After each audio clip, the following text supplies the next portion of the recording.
When some sort of lesion, like a blood clot, interferes with the forward blood flow in your brain, we would call that an ischemic stroke. And you would experience neurological disruption depending on what part of your brain was affected.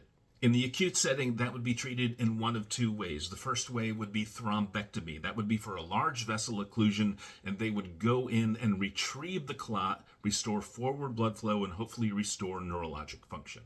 Depending on the system, thrombectomy can be performed even up to 24 hours after start of symptoms. If you weren't a candidate for thrombectomy, or if you're at a stroke center that is not a comprehensive stroke center and they don't perform thrombectomy, then you're going to receive TPA, tissue plasminogen activator, or alteplase.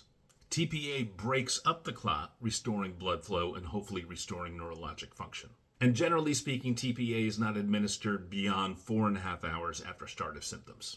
The reason for this is beyond 4.5 hours, the risk of intracerebral hemorrhage increases while the ability to reperfuse salvageable brain tissue decreases. So this is a paper that looked at the reperfusion of patients who had had an ischemic stroke with TPA beyond the 4.5 hour mark, up to 24 hours. This was the HOPE trial, a Chinese trial that randomized 372 patients into two cohorts, one to receive TPA after the 4.5 hour mark, and the other cohort to receive a placebo.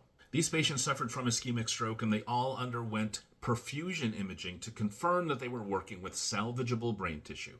And these patients were not candidates for thrombectomy. The primary outcome was functional independence, and that was defined by a modified Rankin score of 0 or 1. And with the modified Rankin score, 0 or 1 means that you can live independently, 2 or 3 means you need some assistance, 4 or 5 means you are completely and totally dependent on someone else. Functional independence was achieved in 40% of the TPA group and 26% of the placebo group. Symptomatic intracranial hemorrhage was 3.8% in the TPA group and less than 1% in the placebo group. And mortality was 11% in both groups.